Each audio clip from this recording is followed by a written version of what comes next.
Shalom, salam sejahtera buat kita semua. Saudara siap untuk menerima firman Tuhan? Amin. Kita belajar sama-sama ya. Jadi di dalam bulan ini tema kita adalah tentang relationship. Kalau siang ini saya kasih judul khotbahnya Relationship Matters. Jadi hubungan itu penting, saudara. Nah, hubungan itu sangat berpengaruh dan penting dalam kehidupan kita semua. Amin, saudara.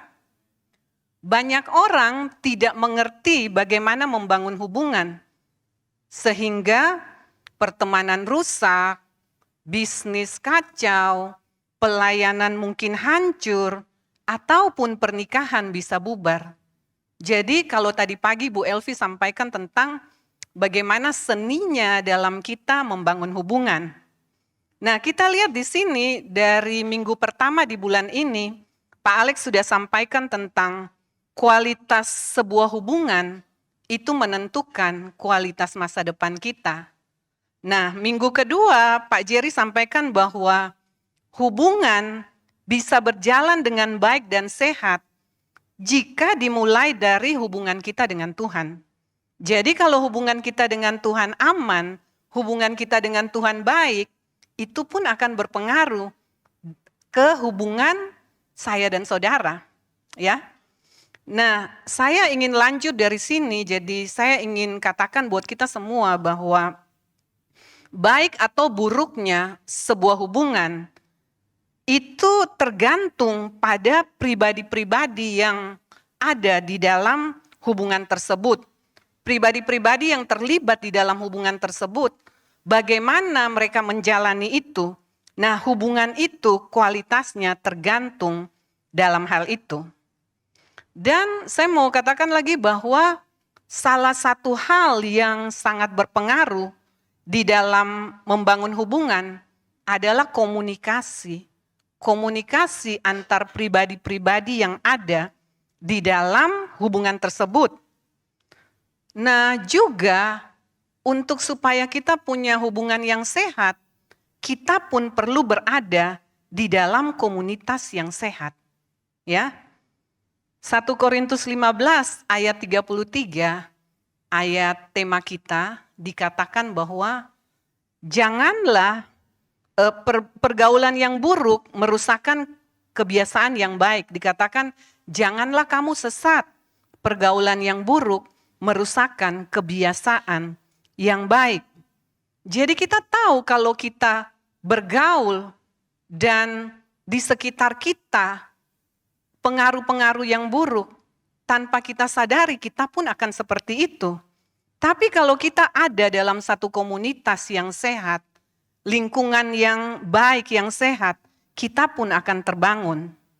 Nah, saudara dan saya perlu untuk mencari, untuk menemukan komunitas yang sehat, dan kemudian membangun komunikasi yang baik dengan terbuka dan jujur. Amin.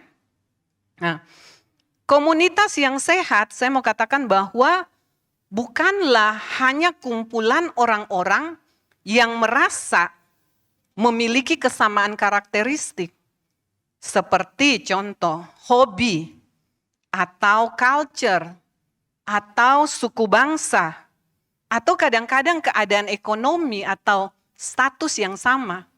Jadi komunitas bukan itu, saudara. Komunitas yang sehat ya. Komunitas yang sehat adalah komunitas yang nyata, komunitas yang peduli dan yang tulus. Ya. Komunitas yang di dalamnya setiap orang bisa terhubung satu dengan yang lain. Dan kemudian setiap orang bisa untuk terbuka dan dengan jujur untuk menyatakan, mengungkapkan isi hatinya. Dan juga saling bantu dalam menghadapi tantangan. Nah, dalam komunitas yang sehat, orang menerima kekuatan. Menerima kekuatan untuk apa? Untuk supaya dia dapat hidup melakukan firman Tuhan. Ya, jadi kalau misalnya temannya melihat ini sudah sedikit melenceng, Dia diingatkan lagi, ditegur, dinasehati. Nah, komunitas yang sehat, orang yang ada di dalamnya mendapat kekuatan untuk melakukan firman Tuhan, dan juga bukan dia melakukan saja, tapi dia juga didorong untuk mengasihi, untuk berbagi, untuk berkontribusi dalam kehidupan orang lain. Ya, karena kita belajar bahwa kalau kita belajar soal melayani, berarti kita melihat orang yang lain lebih penting dari kita. Benar? Nah, setelah kalau saudara berada dalam satu komunitas yang sehat, tadi saya katakan bahwa kita perlu membangun komunikasi yang terbuka dan jujur. Nah, awalnya waktu kita mau bangun komunikasi yang terbuka, tentunya tidak nyaman dan pasti dibutuhkan keberanian untuk melakukannya. Apalagi orang Indonesia banyak sungkannya ya. Jadi, tapi bukan berarti nggak bisa saudara. Kita kalau mau, kita akan bisa untuk melakukannya. Karena untuk saudara berkomunikasi yang terbuka dan jujur, dengan hal itu saudara akan dapat bertumbuh. Ya, saya kasih contoh Tuhan Yesus. Dalam Matius 26 ayat 37 sampai 39. Tuhan Yesus sebagai manusia di sini, dia bisa merasakan sedih, dia bisa merasakan gentar dan takut. Sehingga dia minta untuk murid-murid menemani dia waktu dia tahu bahwa dia harus mati di kayu salib, ya. Jadi kita lihat ya. Matius 26 ayat 37 sampai 39. Dan ia membawa Petrus dan kedua anak Zebedeus sertanya. Maka mulailah ia merasa sedih dan gentar. Lalu katanya kepada mereka, hatiku sangat sedih, seperti mau mati rasanya. Tinggallah di sini dan berjaga-jagalah dengan aku.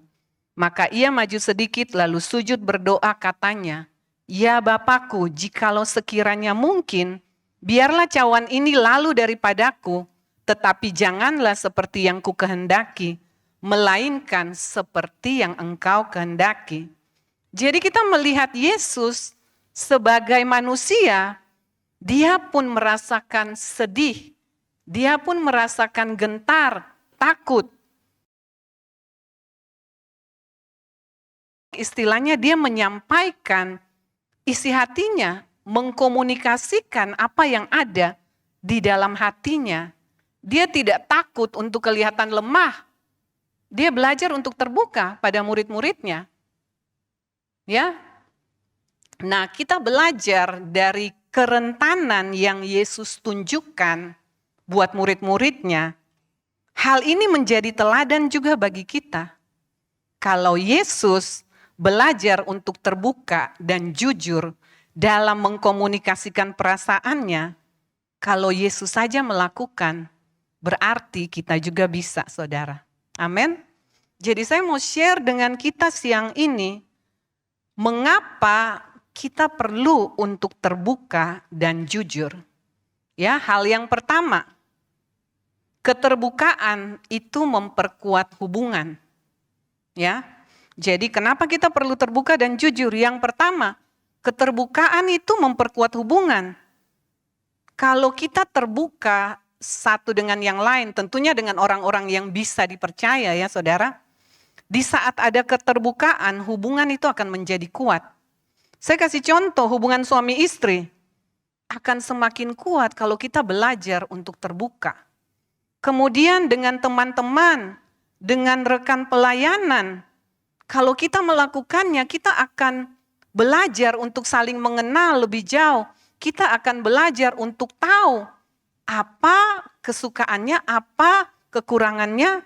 Jadi kita tidak memakai topeng yang kelihatan hanya yang bagus-bagus saja, ya. Seperti biasa kalau orang posting di sosial media kan yang bagus-bagus saja. Ya, bukan apa yang real, saudara. Nah, tidak mudah untuk memulainya bukan berarti tidak bisa. Kalau Yesus menjadi teladan buat kita, kita pun pasti bisa untuk melakukannya. Nah, saya kasih satu kutipan. Ini dari seorang namanya Simon Sinek. Ini dia seorang penulis. Dia katakan begini, "A team is not group of people who work together, but a team is a group of people who trust to work together." Jadi dia katakan begini, sebuah tim bukanlah sekelompok orang yang bekerja sama. Bukan hanya bekerja sama saja, tetapi sebuah tim adalah sekelompok orang yang saling percaya untuk bekerja sama. Ya, jadi kalau kita bilang kita tim, kalau kita hanya terbuka di depan-depan saja, di atas-atasnya saja, kita hanya orang-orang yang bekerja sama. Tapi kalau kita adalah orang-orang yang merupakan satu tim yang benar, kita belajar untuk terbuka. Kita belajar untuk saling mempercayai untuk kita dapat bekerja sama bersama-sama. Amin. Jadi saudara bisa tahu ya bedanya ya. Jadi saya mau katakan bahwa jika tidak ada keterbukaan dalam keluarga, rekan pelayanan, rekan bisnis, jika tidak ada keterbukaan, tidak akan ada saling percaya dan hubungan akan lemah, hubungan tidak kuat. Kita hanya mungkin kita bilang kita satu komunitas, kita hanya menyalurkan hobi, kita cuma hanya datang dan ketawa-ketawa, tapi hal yang lainnya kita tidak lakukan. Kita nggak akan dikatakan sebuah tim, sebuah komunitas yang sehat. Ya, jadi kalau ada keterbukaan, hubungan itu akan ada saling percaya dan hubungan itu akan menjadi kuat. Itu hal pertama kenapa kita perlu untuk terbuka dan kemudian jujur. Hal yang kedua, keterbukaan membawa kesembuhan. Saya kasih contoh, misalnya saudara digigit serangga. Kalau kita digigit serangga ya, nyamuk atau serangga apa, dapat sembuh dengan sendirinya. Tapi misalnya kita mendapat luka yang akibat kecelakaan, misalnya luka bakar, luka kena pisau, ataupun operasi. Nah itu butuh penanganan khusus saudara. Jadi sesuai dengan parahnya luka tersebut, penanganan pun beda ya. Luka tentunya akan ditutup oleh perban dan ada waktunya untuk dibersihkan. Luka dibersihkan, dibutuhkan tempat yang steril, tempat yang bersih, dan kemudian diobati supaya sembuh. Luka yang sembuh, yang bisa sembuh adalah luka yang diizinkan untuk terbuka, untuk dapat dibersihkan, dirawat, diobati. Ya, saya percaya di sini ada dokter-dokter, jadi pasti tahu, saudara semua juga ya, pasti kita belajar akan hal ini. Nah, demikian dengan luka secara jasmani itu, juga luka batin. Luka batin kita perlu untuk membawanya ke tempat yang bersih, ke tempat yang steril, untuk dapat diobati. Waktu kita terbuka, waktu luka itu terbuka, tentunya nggak nyaman saudara. Tentu kelihatannya akan jelek, kadang mungkin orang jijik. Tetapi untuk diobati, luka itu harus dibuka, perbannya harus dibuka. Baru dapat dibersihkan, ditaruh obat, dirawat, sampai sembuh. Amin? Benar saudara? Ya. Kemudian kita lihat Yakobus 5 ayat 16. Yakobus 5 ayat 16 firman Tuhan katakan, karena itu hendaklah kamu saling mengaku dosamu dan saling mendoakan supaya kamu sembuh. Doa orang yang benar bila dengan yakin didoakan sangat besar kuasanya. Jadi bagaimana untuk supaya kita dapat sembuh? Kita harus terbuka, mengaku dosa.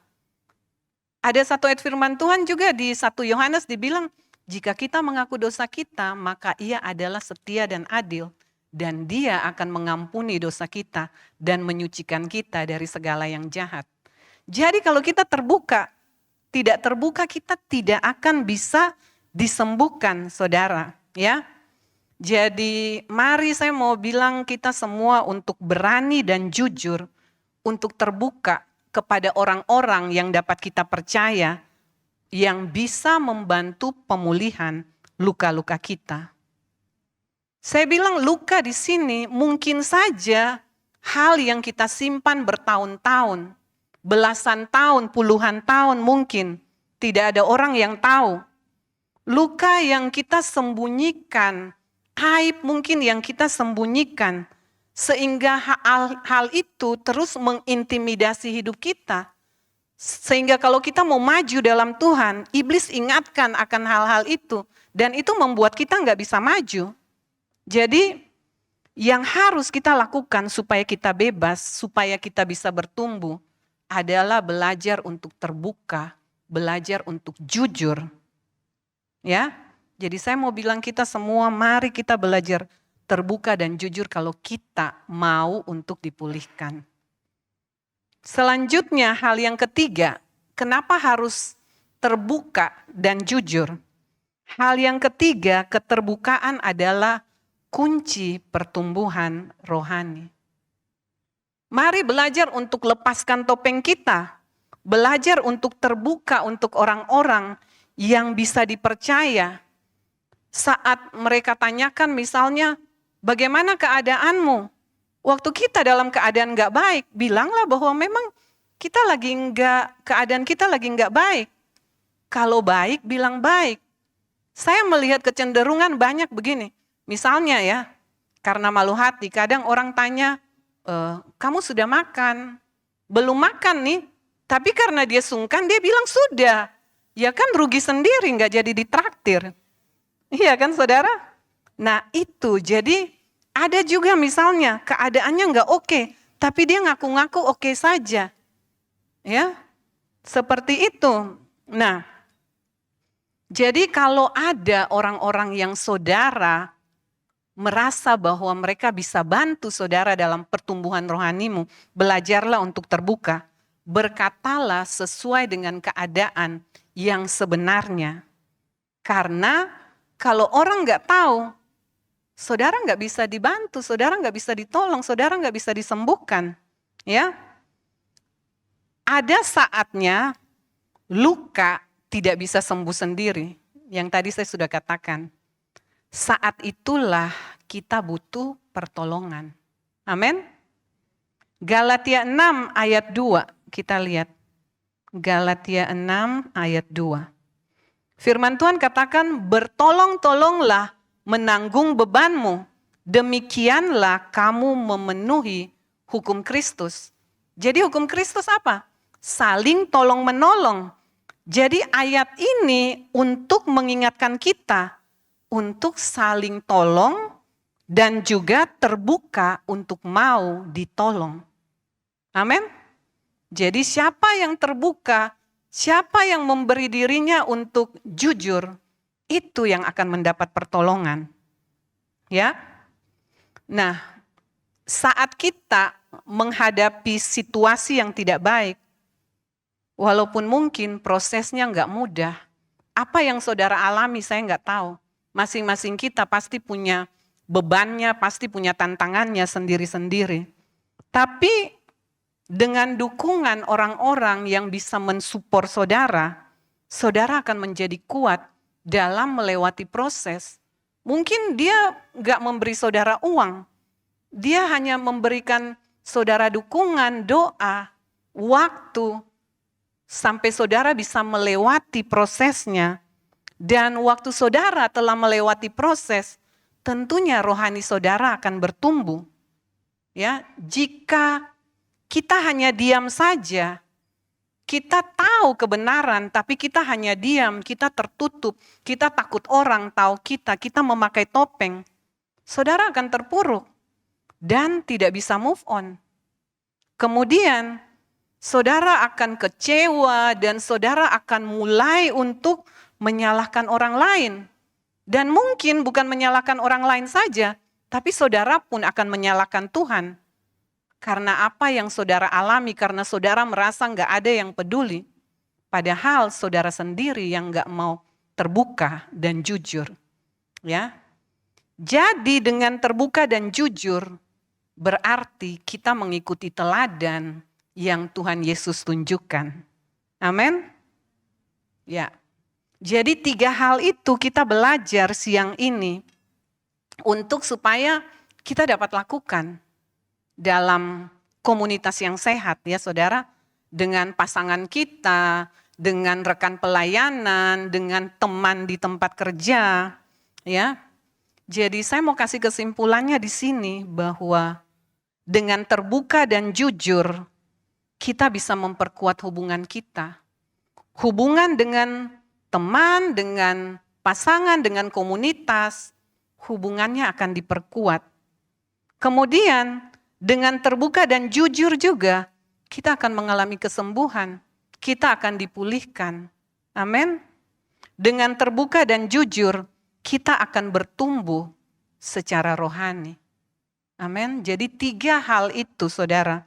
Saudara bisa pulang renungkan, saudara lakukan. Karena itu akan berguna buat saudara sendiri. Nah saya mau bilang bahwa siang ini, saya nggak tahu apa yang ada di hati saudara. Saya nggak tahu kesulitan-kesulitan saudara, tapi saya mau dorong untuk saudara semua yang pagi ini mendengarkan firman Tuhan ini.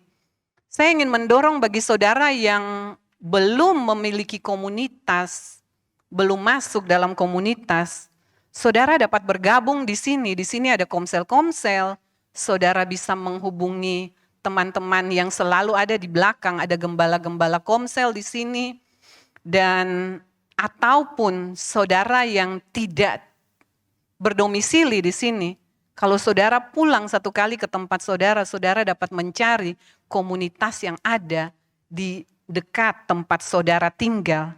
Sehingga komunitas yang sehat itu dapat mendorong saudara untuk bertumbuh. Itu yang saya mau katakan. Kemudian, misalnya saudara yang sudah berada di komsel, tapi saudara belum berani untuk terbuka, masih banyak hal yang saudara sembunyikan. Mari di tahun yang baru ini, mari mulai belajar untuk terbuka, belajar untuk jujur, minimal dengan gembala komsel saudara, ya, atau seseorang yang saudara percaya dapat menuntun saudara dalam iman. Dan kemudian bagi saudara yang pernah kecewa dengan komunitas, ini waktunya untuk saudara bangkit kembali.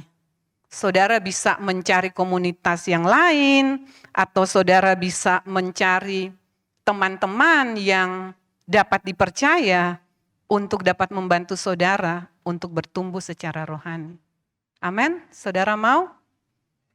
Saya berdoa supaya setiap kita menemukan komunitas yang sehat dan kita mau untuk membangun hubungan yang benar dan masing-masing kita mengizinkan diri kita untuk bertumbuh lewat keterbukaan dan kejujuran. Itu saja yang saya bisa share siang hari ini. Tuhan Yesus memberkati saudara sekalian.